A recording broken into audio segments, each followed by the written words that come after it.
welcome speech, right? Yes, I'll be giving. Perfect. We're live.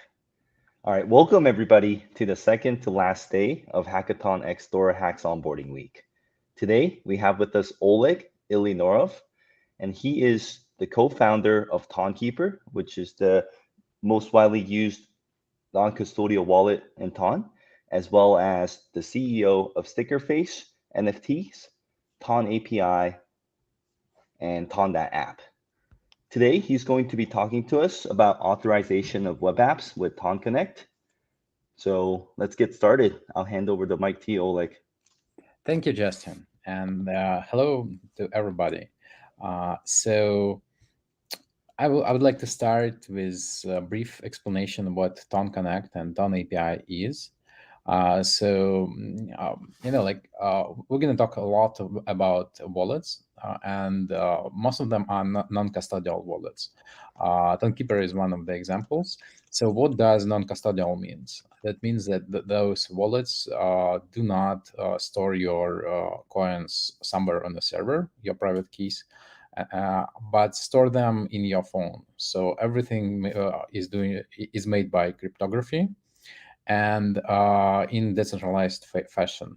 So this generates some problems, which the solution of those problems is slightly different from what you are exploring in other systems, like let's say Facebook authorization or Google authorization and so on. So uh, to avoid mess with different standards and ways how it can work in with different wallets in our ecosystem, we create and design.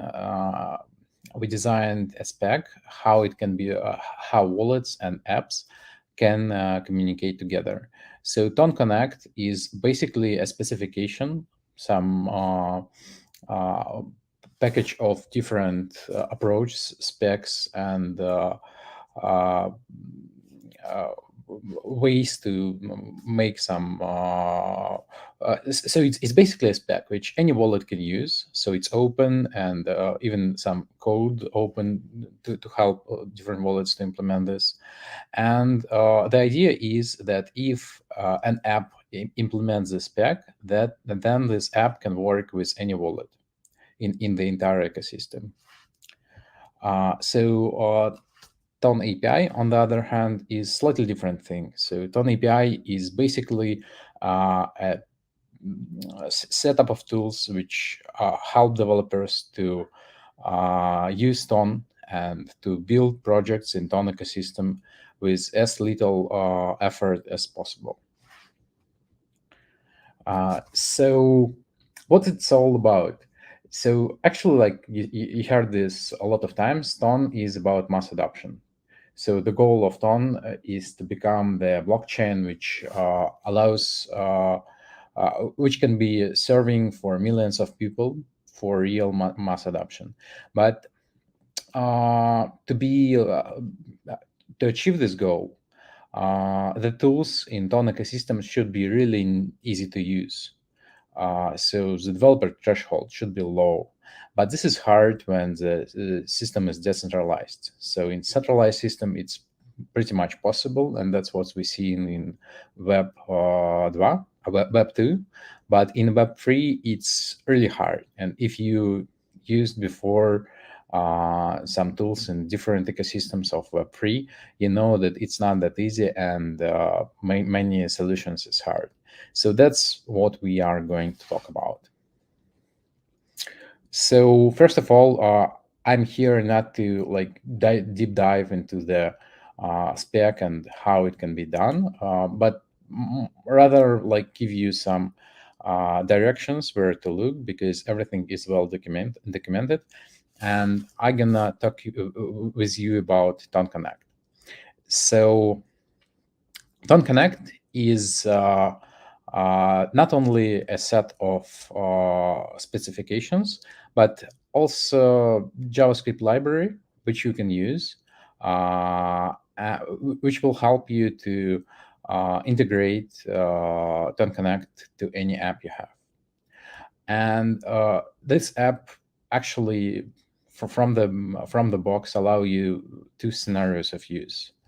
But first, let me explain what is apps.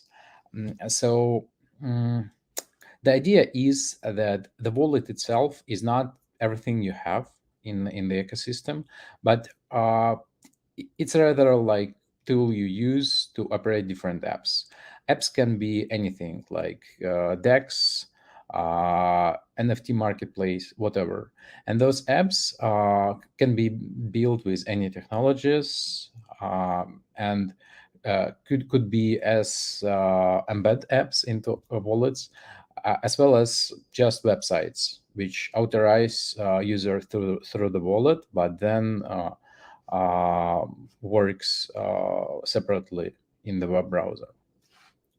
And Tonkeeper and Connect actually allows you to use apps with both flows. So, and with single code base. So you integrate, if you will integrate the Connect SDK, then when you will authorize user, when you will call the authorization widget, it will work both in the web and if your app is opened as embed in Tonekeeper. So after recent release, there was a new tab added in Tonekeeper called Browse. So I'm not sure if I can share and display here. Yeah, most likely I could not. But if you have the latest version of Tonekeeper, you have the browser tab. And inside the browser tab, you can open different websites, including like the website you are developing right now. And so not only the websites can be opened, also the websites in Ton ecosystem, like .ton, can be opened there. So if you have a website, you can open this website, and inside this website, if you put the SDK and attach and launch the SDK properly inside your app, then you will be able to seamlessly authorize user. And once you call the callback, user will just see a bottom sheet with prompt for the authorization, and if the user will press OK, you will get the callback that everything fine. With Webflow, it's slightly different. So it's a QR code which user should scan with his phone.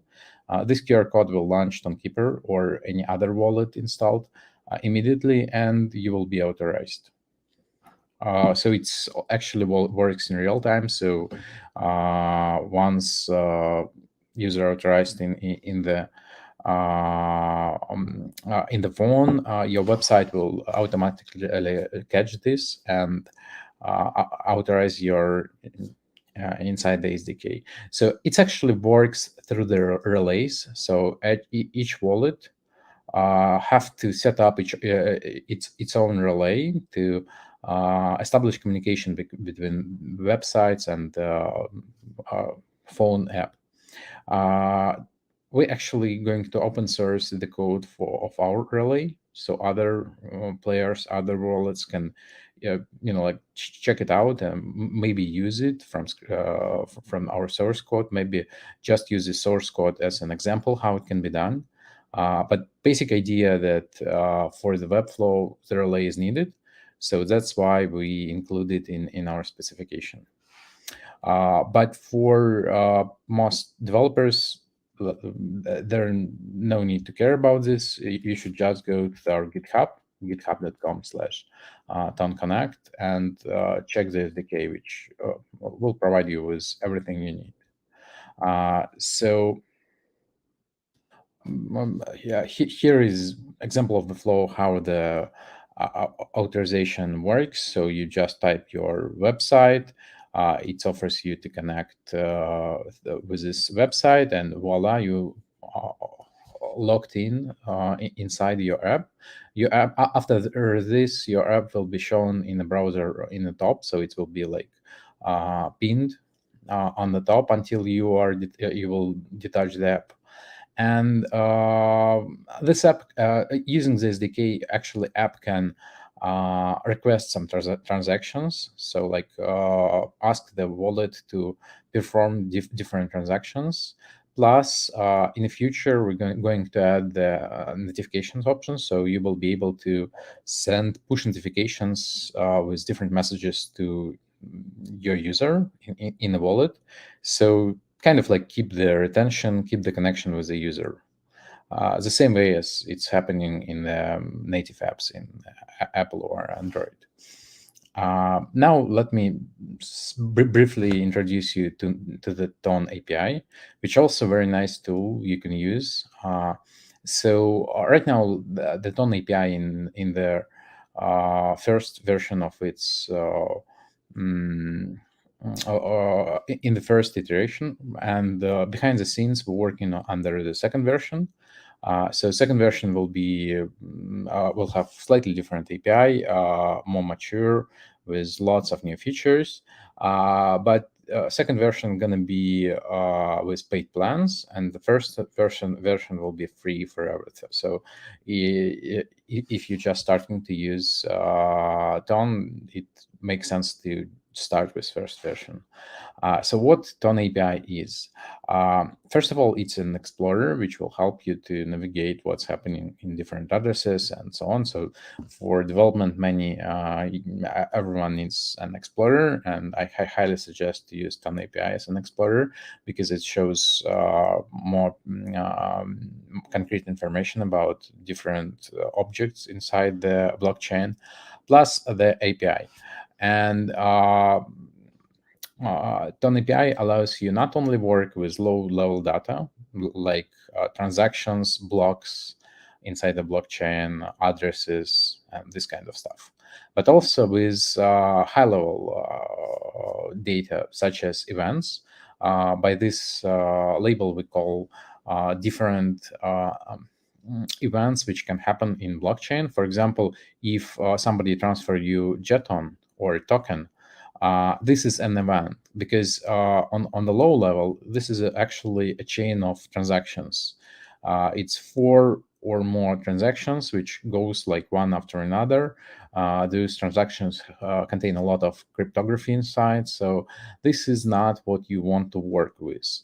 Actually, like in most cases, you want to work with high level data such as I got an jeton from this address. That's all. That's all what you want. And like I got this jeton from this address to this address at this time, and so on. So that's what an API gives you for any address. It can return you the set of events which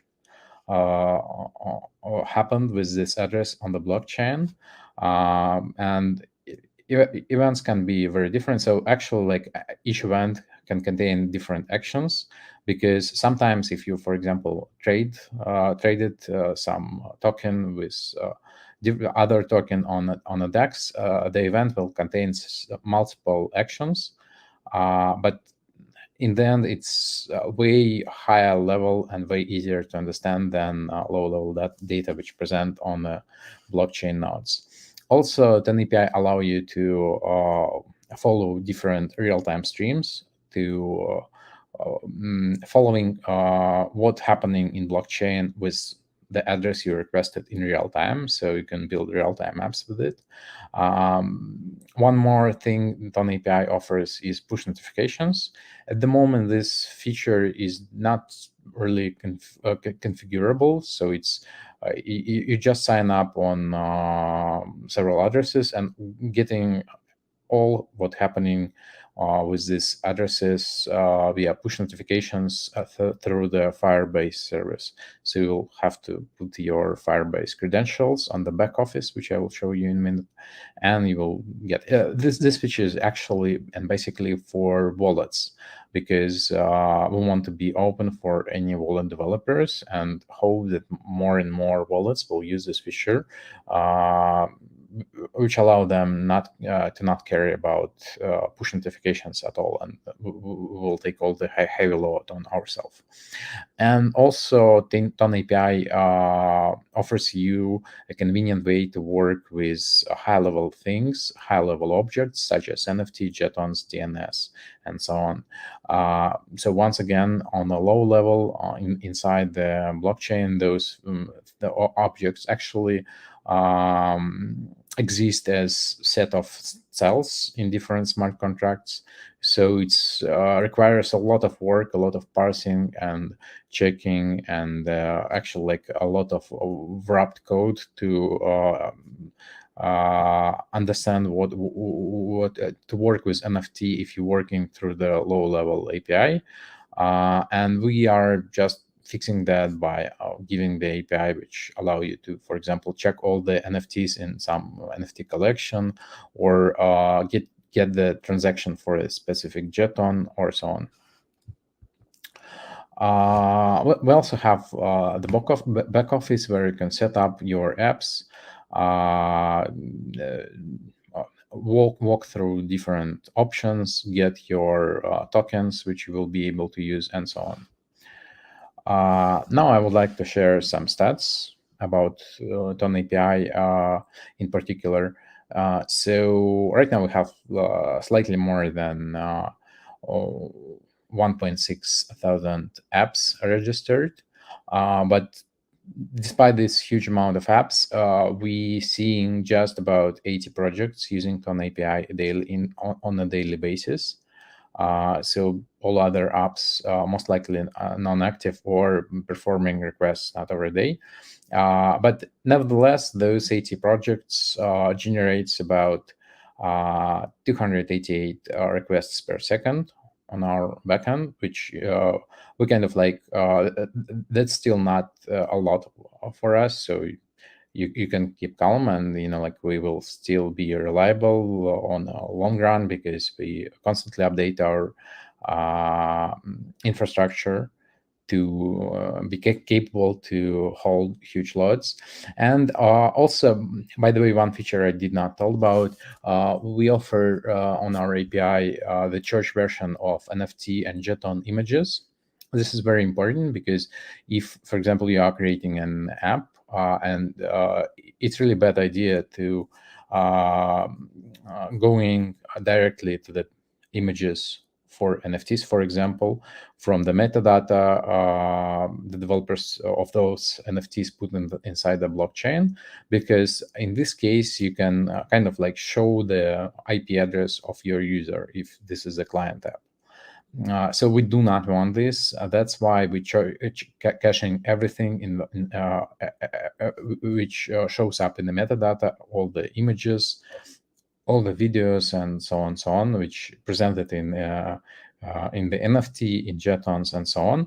And our API returns this cached URLs, which you can use, because this way you would not expose the user's IP address to the third-party developers.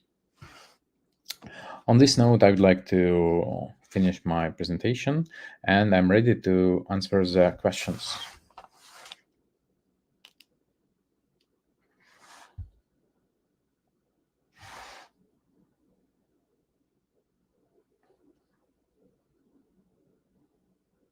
Not sure, by the way, where I should read the questions. So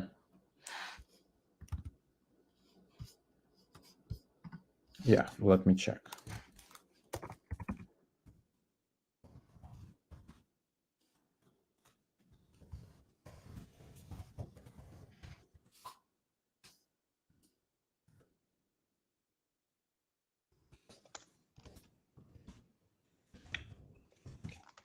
Oleg, I think we're gathering some questions in the Telegram chat channel called Hack-a-TONx. So give me a second here.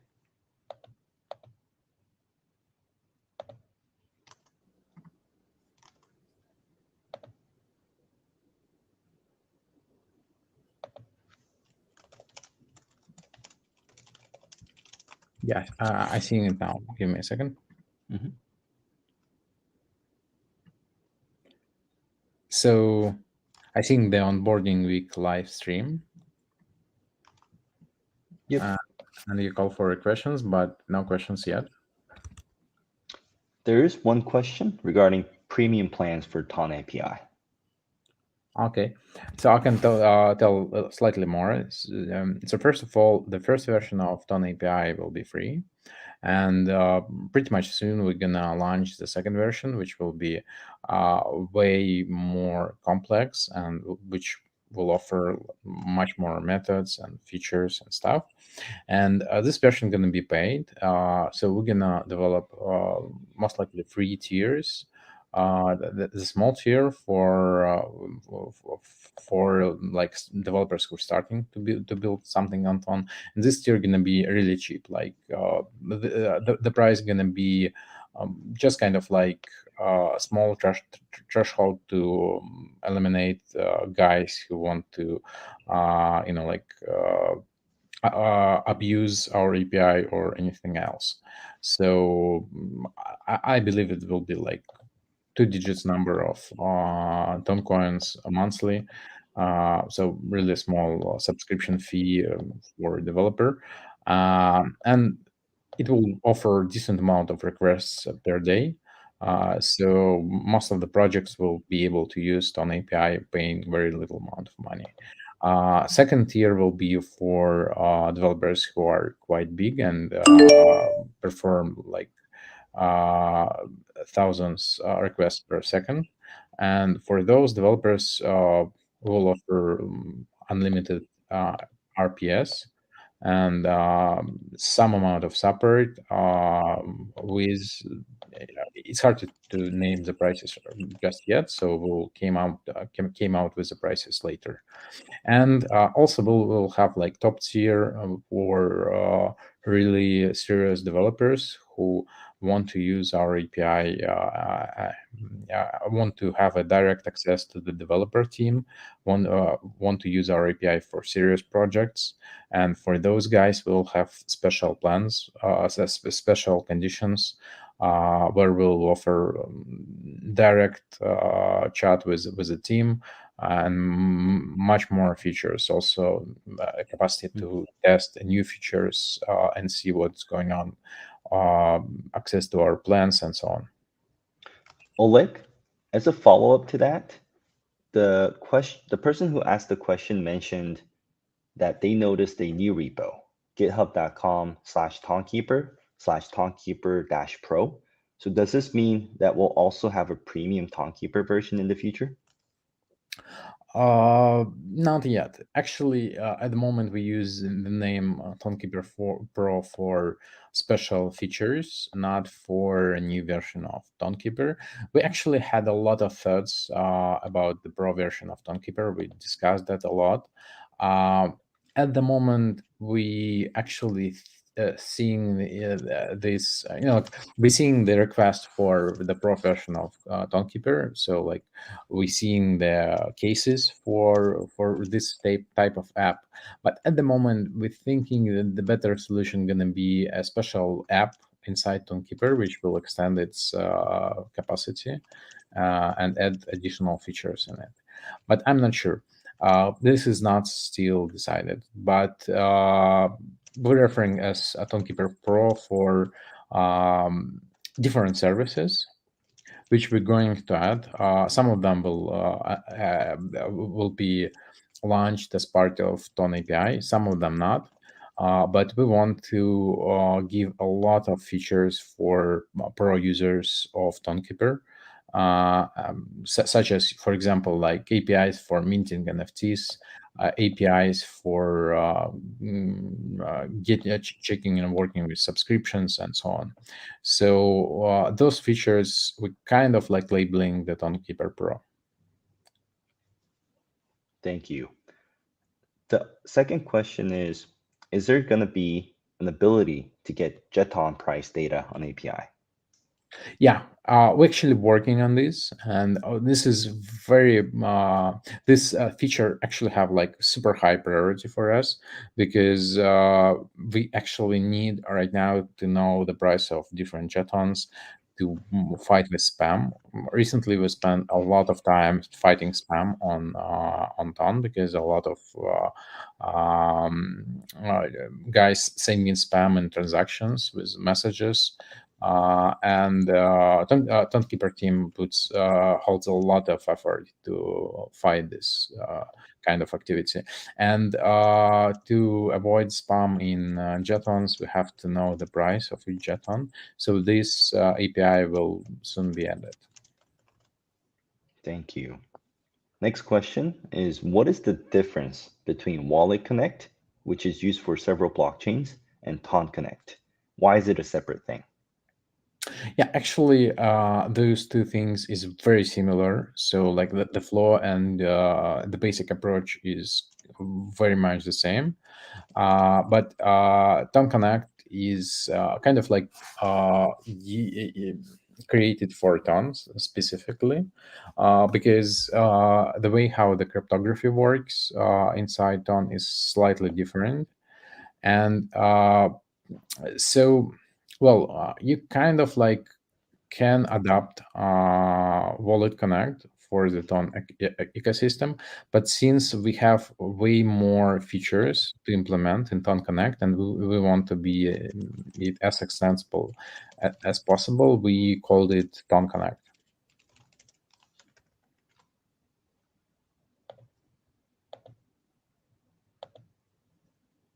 Thank you.